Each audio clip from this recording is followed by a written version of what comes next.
One of the more frustrating aspects of riding for many riders is the fact that instant gratification is not really a thing when you're learning how to become the better version of yourself in the saddle. And yet, over and over and over again, I will see riders kind of trying to take shortcuts to, speed up things a little. I'm telling you now, those shortcuts always come back to bite you in the butt, okay? They are not worth it. And today I want to show you how you could use a Pivo or another tracking device to actually help to root out those shortcuts that potentially you may have taken that you don't even know you've taken, and how to actually become a better version of yourself in the saddle. Okay, you ready? Let's go.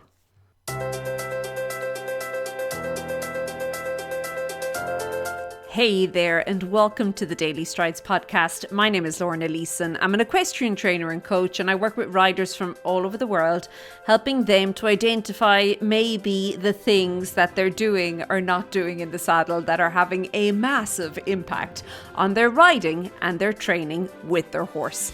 And of the equestrians I work with, so many of them, they don't have the advantage of having a regular instructor or a trainer or a coach in the arena with them. And recently I have been playing a lot with a new little gadget called the Pivo. And I think this would be just an amazing game changer for riders in that situation, to help them to begin to just become more accountable, more aware, and also to create feedback, the feedback that's often missing from having a trainer in the arena with you. Now, the other thing that very often happens with riders who are riding alone, okay, for maybe fairly long periods, okay, and maybe you have a lesson every now and then, or you meet up with somebody, once a month or something, but all those rides in between, what often can happen is we are so dedicated to a result, okay? We want the result as riders. We have this goal that we're working towards. We want to get there. But, the putting in the work bit, yeah, it can be disheartening sometimes. It can feel like a very, very slow process. Now, I do think there are certain things that you can get, fairly instant kind of, changes or results with. Like, I think responsiveness is one of those things. Once you become aware as a rider that, it really does kind of come down to you a lot, that can change the game when it comes to responsiveness. But I do think that there are other things that as riders, there is a tendency to try and, short circuit it a little bit. Today, I want to bring your attention to 3 of those things that potentially you may be doing, and how you could use a device such as the Pivo to actually help you out with this and make sure that you're not, I suppose, setting yourself up for a fail further down the road. Okay, so the first thing I'm going to talk about is kind of ignoring or rushing the warm-up. Now, I'm using the word ignore because I've no doubt in my mind that being the lovely equestrian that you are, and the fact that you do love and care for your horse, you are warming up. Well, I hope so anyway, okay? So you're warming up, but you know what? I think that this is a big part of each interaction with the horse that riders are missing out on. They're not paying enough attention to what's going on in the warm-up. So today, I would love for you to get out the video. Now, if you don't have a Pivo yet, okay, you can just use your video for this, but it's going to be a little bit cumbersome, hey? And that's why I do suggest having a Pivo for this type of work. But what I would suggest you do is to actually get 3 or 4 short clips of yourself and your horse working throughout the warm-up. Now, this can work for groundwork, it can work for lunging, it can work for riding, doesn't matter what you're doing, okay? This can work for it. But the key part is that you're going to have 3 or 4 clips, maybe of a minute, it could even be of 30 seconds long each, okay? So they don't have to be we're not talking hours of footage here, just short, sweet, and to the point clips.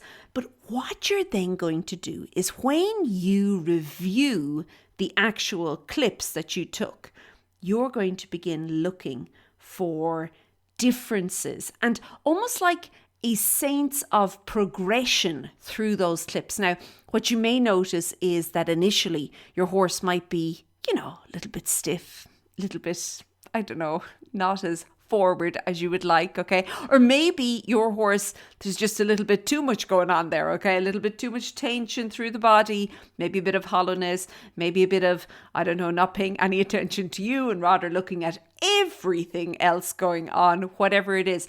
But what's lovely to see is that there should be this progression through the warm-up, that it is actually preparing you and your horse for the actual work part of the session that you're going to do together.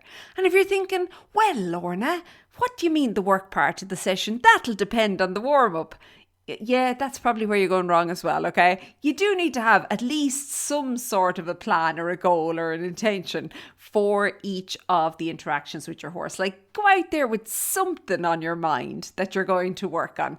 The more specific you can get, the better. Now, does it mean you'll always get to work on that? No, of course not. You have to ride the horse that you get on the day, okay? So, which means that your horse might be just having a bad day. Maybe it's the weather, whatever, okay? So it is important to take that into account. But what I would say is 9 times out of 10, if you're able to just take those kind of sequential clips, okay, and remember, very short, just for like 30 seconds to a minute, and you're just taking the clips, and then you are then putting them together and looking at them when you're reviewing your video later, you should see things improve. You should see the horse becoming more supple. Maybe there's more of a swing. If you think of things like tracking up, that should improve. Things like that, okay?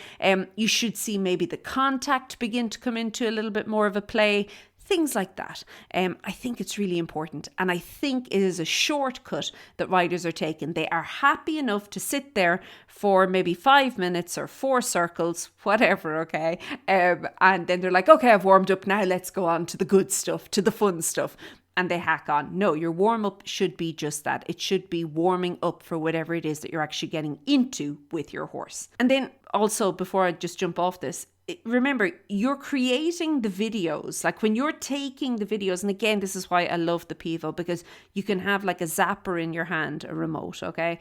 And you can just like click and it'll record you for however long you want. And then you click again. I'm telling you, like it'll change your life, okay? Okay, but what is good is that you're doing it for future you, and that you're able to then come back the next time you ride with a couple of ideas as to how to improve the warm-up. And incrementally over time, that is going to have a knock-on effect onto your actual training itself. Okay, the second thing that I see riders doing, the second kind of way that riders try and shortcut things, is that they tend to try and shove their horses around the arena. Now, you have to recognize that one of your jobs as the rider is to ask a question, okay? That's it. You just ask. And then it's your horse's job to respond to the question. Now, I know that seems like really basic stuff, but what happens as riders, and I'm guilty of this as well. I think everybody at some point gets guilty of this. And again, I think it's because we get caught up in the goal. We get caught up in the outcome that we want. And we're kind of like, you know what? I'm just going to add a little bit more something here, and that's going to give me the outcome. No, rarely does, hey? Rarely does. No, really, what we need to understand is that everything we're doing with our horses, we are just asking the question. And then it is up to the horse to respond. Now, if your horse is not responding, there can be a number of reasons. Maybe he doesn't understand the question. Maybe you're being ignored, okay? Maybe your horse is not able to respond to the question. For whatever reason, it could be down to maybe something physical or something to do with the equipment or whatever, okay? But it is important to understand that we as riders need to stop helicoptering everything. And all I mean by that is that we very often as riders tend to want to do everything, like we control everything. Because as we develop more and more with our horses, there comes a point where you and your horse have to walk the path together, where you have to really, really come together and decide, listen, we're a team. And your horse has got his responsibilities and you've got your responsibilities.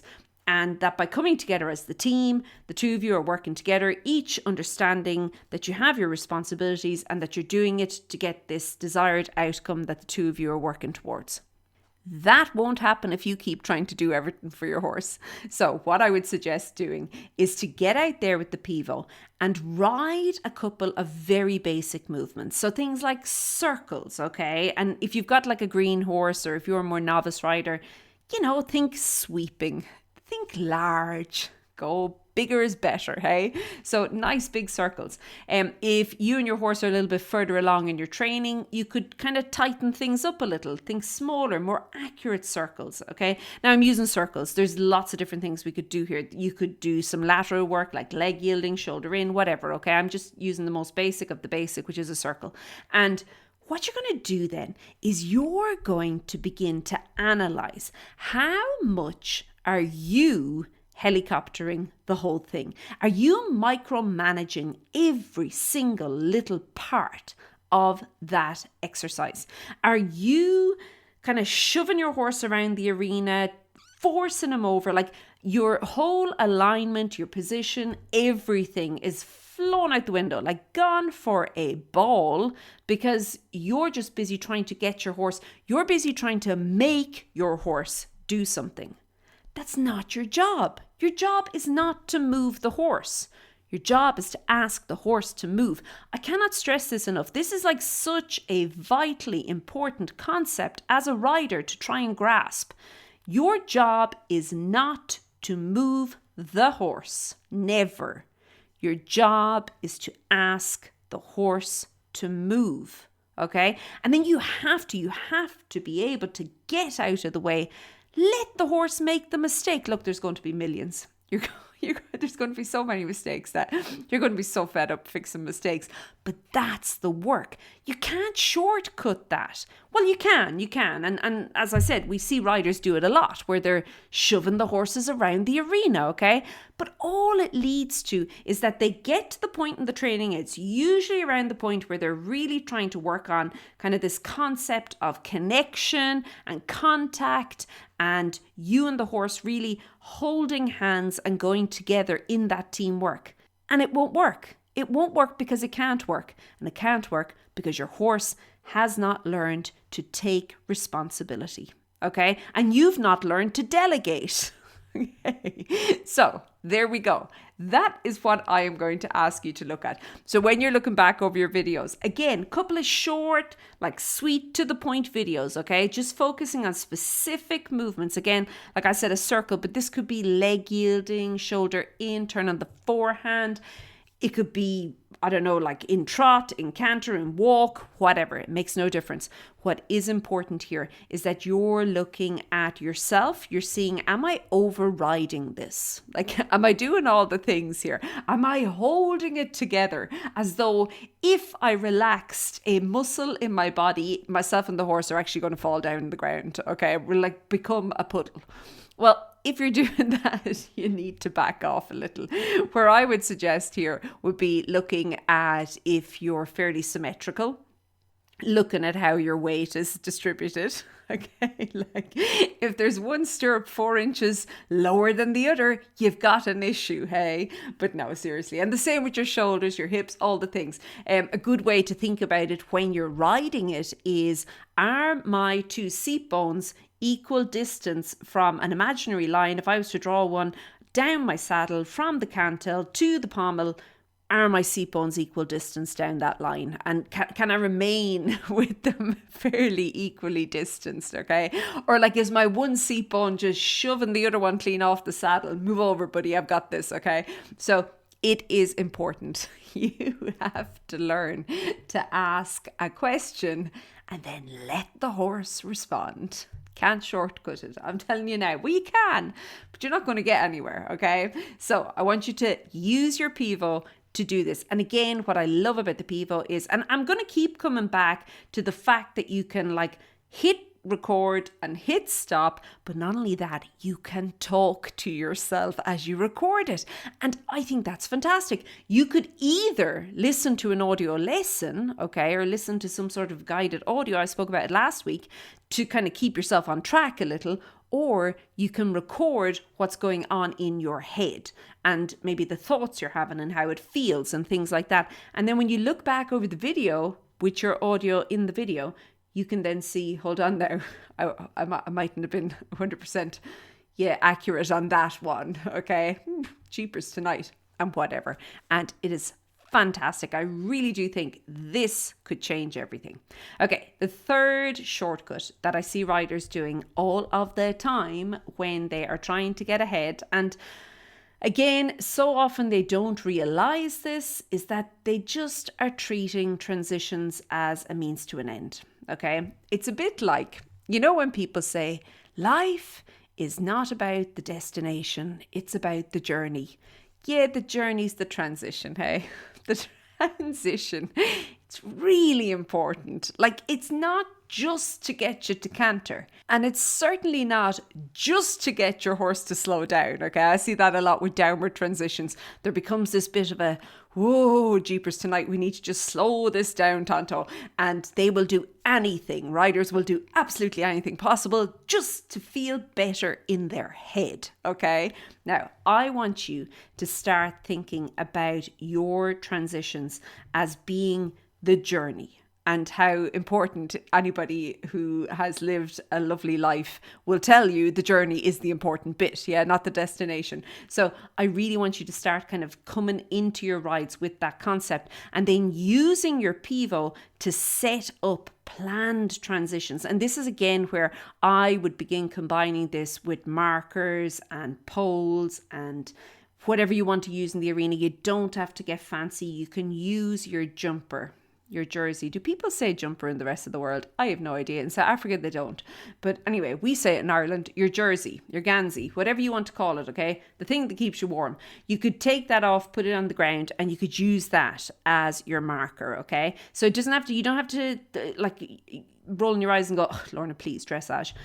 No, not at all. But what I want you to do is then focus on one element at a time. And again, this is where your little clicky, like, record, don't record, record, don't record, okay?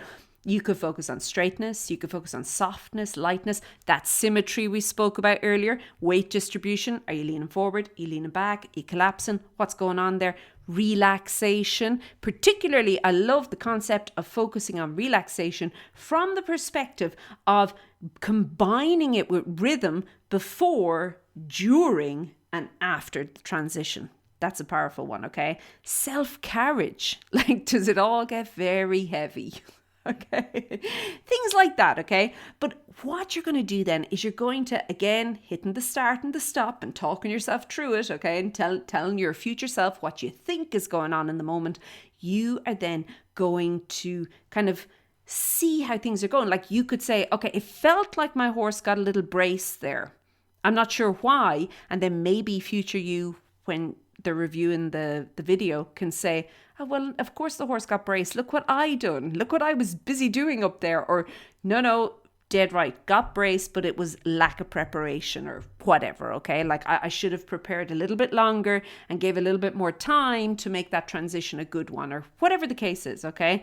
They are so important because whether you realize it or not, your ride is made up of transitions. And that's why I say your half halt. Half halts should be like confetti. They should be all over the arena. Like, you should be just sprinkling them everywhere throughout the ride. And that's because you are constantly changing what you're doing. And every single change is a transition. There you go. I think we only see transitions as being changes of gears sometimes, and changes of like big gears, like the change between trot and canter. And we're like, oh, there's a transition. Yet no, loads of, like when you change direction, when you change anything, it's a transition, okay? So I want you to start thinking about that, and then thinking about how could I position my Pivo so that I can actually really and truly record these transitions to get the most out of the recording when future me reviews it, okay? And then of course, in combination with that nifty little zapper. And then the lovely way you can talk yourself through it, you're on to a winner. Okay, so what I want you to do is choose one of these 3 things. As I said, you might not be doing all of these, but many riders, these are the things that they're trying to shortcut. They're trying to shortcut the warm-up. I've only got so much time and it's boring just walking around. So, whatever. And they'll do a little thing. No, see your warm-up as being this wonderful progression to get you guys from coming in together. It's almost like tuning in each other to each other, okay? So the way, I don't know if you know what an old radio where you had to kind of go with the dial, but you had to kind of keep kind of going a little bit forward, a little bit back, a little bit forward until you got the radio station, until it tuned in to that exact frequency. So I want you to think about that when you're working with your horse, okay, with the warm-up. And then by recording those very short, maybe 3-4 clips, you being able to see that progression from when you first got on or when you first began to where now you're beginning to transition into the work. And I don't think it should be okay, warm-up's done, let's start riding. No, you take an exercise that can become part of the warm-up and then beautifully transitions. You see, we keep using that word, transitions itself into the work. Okay, second thing to look at is, are you asking and allowing, or are you trying to do it all yourself? You need to stop micromanaging. Use your Pivo to have a look if you're over-efforting on the horse, okay? If you're helicoptering at all. Just no. Back away and then start from scratch. It's a basic, but it's absolutely essential for you and your horse to get forward in your training. And then the third thing I'm going to suggest you use your Pivo for in the arena this week would be to focus on those transitions and focus on the fact that they are leading you into something else each and every time and how important that is. Okay, I am going to leave it there. We have set up a discount for you with Pivo. If you would like to maybe look at getting a Pivo, you can just go over to stridesforsuccess.com/Pivo and then use the code DailyStrides at the checkout for 10% off, okay? And also then I have something a little bit special for you if you do that. You just have to email me all the details over at lorna@stridesforsuccess.com and I will get that to you as well. And make sure that you click in the show notes or you pop over to stridesforsuccess.com/video. I have a free ride and review kit you can use there. It's a guided audio lesson and a checklist as well that you can use to take video, not just with the Pivo, any video using your smartphone that will help you to kind of let your phone become your trainer almost, or at least help you to, okay? So it's absolutely free. It's over at stridesforsuccess.com/video. Okay, I'm going to leave it there. Have a great week. Ooh, and make sure you pop inside of the Daily Strides podcast online community. I'm going to be talking more about actually using Pivo. So if it's something that you're keen to find out, how does it work? And if you're thinking, Lorna, what in the name of all that's good in the world is a Pivo? Okay, come across a couple of videos in there, get you sorted. Okay, I'm going to leave it there. Have a super day. Keep well, and I'll chat to you soon. Be good. Bye.